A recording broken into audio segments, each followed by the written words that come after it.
Hello everyone, in today's time lapse I will be building a house, but this house will be a little bit different because I decided to give myself a little bit of a challenge.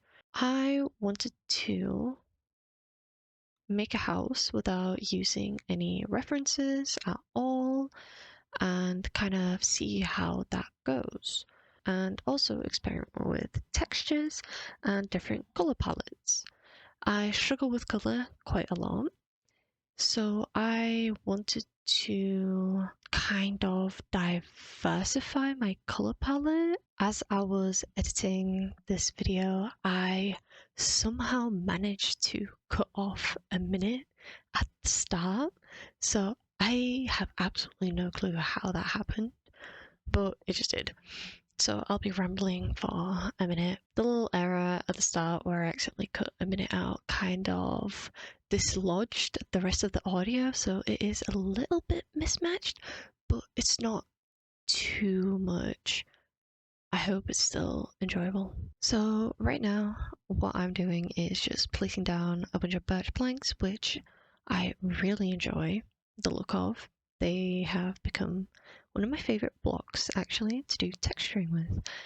I did have a 3 block palette for the walls, but I decided to ultimately only use calcite and birch because I didn't want to overwhelm the walls too much.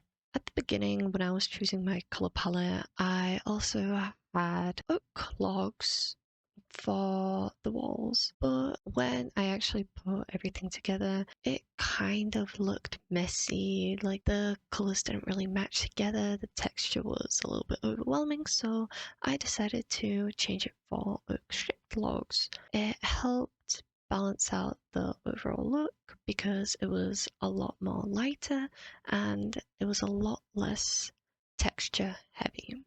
Right now, I am experimenting with different types of wall trims and different types of roof designs. I have never really struggled with roofs. I can connect them fairly well. I can create a design fairly well as well.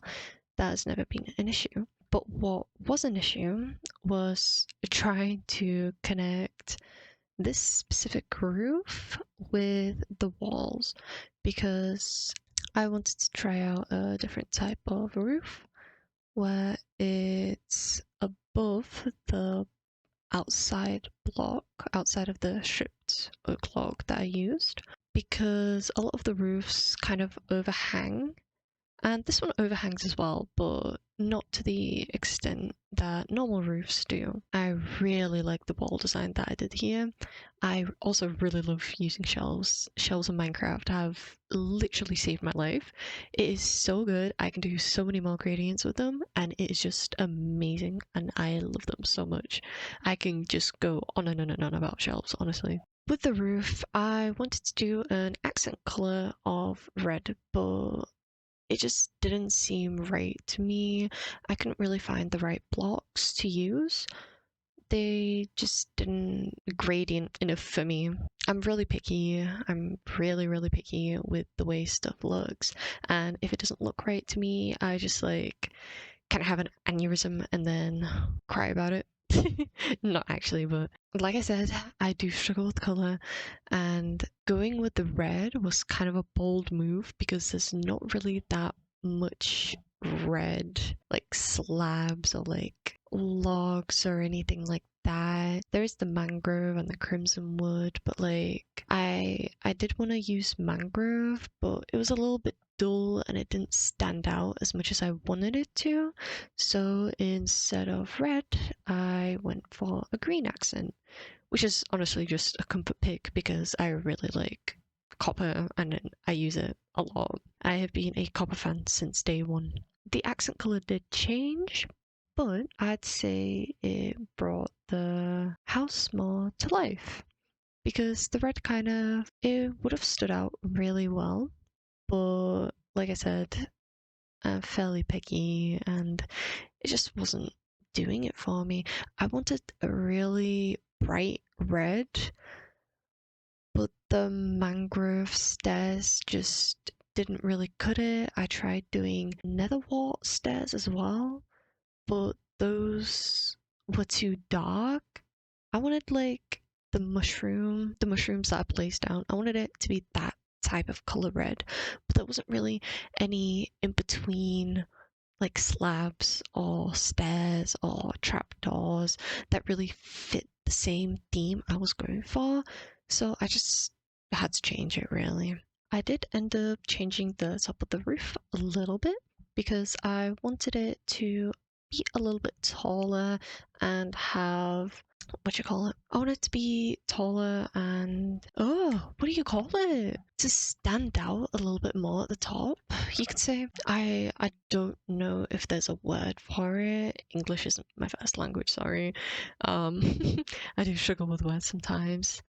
For the little roofs at the bottom, I wanted one of them to be fully copper and the other one to be fully spruce, just to split up the composition a little bit and to distribute the colors a little bit more evenly, just so that they don't clash with one another and like so that it doesn't look the same across the whole build. I wanted to experiment with trapdoors, slabs, full blocks, but I used majority slabs and trapdoors, some stairs, but that was only to decorate and add some detail. But other than that, I'm happy with how it turned out.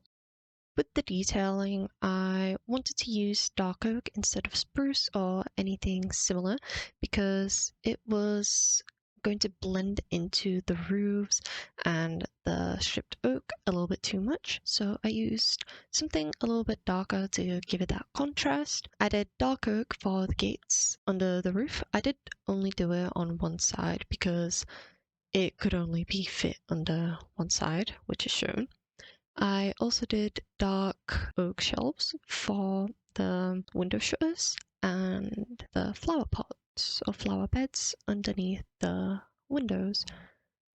It just gives it that like little pop because of the contrast. It goes well against the white walls and it doesn't blend in with the spruce of the roofs.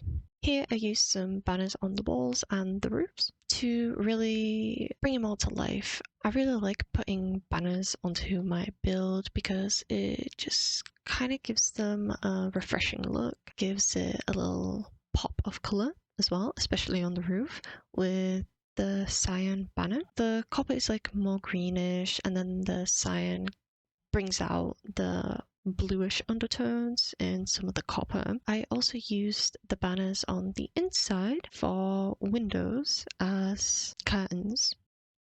The back of the house really did give me some trouble because the roofing of it, the side of the house, like with the roof, it kind of made a weird shape. It was really hard to maneuver around it. I tried to like divide it into 3 bits, but it didn't really look that great with the shutters. So I removed the shutters and decided to split it vertically with a lantern and horizontally with a more thicker design. The thinner trapdoors really didn't bring out the charm of the build and the roof, the look of the roof overall. So I scrapped it and went for a more thicker design to complement the roof. The outside was fairly easy to do. I just did some pathing and planted some trees that would complement the build. The azalea trees really did surprise me. I didn't expect them to grow so big and in such weird shapes. I also added some barrels to the sides to make it look more lived in. I didn't want to do too much because I usually go overboard with the gardens, and I just wanted a more basic, rustic look. I also experimented with the shelves a little bit by adding different blocks to it. The white gave a little bit too big of a contrast. I don't really like that, so I changed it to a pale oak, a log, which worked really well, and that's about it. Here's a little tour from my point of view. It was a little bit hard maneuvering around it because of all the leaves, but I hope it's visible enough for you guys. I apologize if my audio isn't the best. I am recording this at 4 a.m., so my microphone is a little bit more sensitive. I am aware that I can hear myself breathing. I am so sorry if you are affected by this in any way. I will try to fix that by the next video. And in the next video, I want to focus more on interior of the same house. So this will be a two-part build, and I hope you guys will enjoy that. Thank you so much for watching, and I hope you enjoyed the rest of the tour. Bye bye!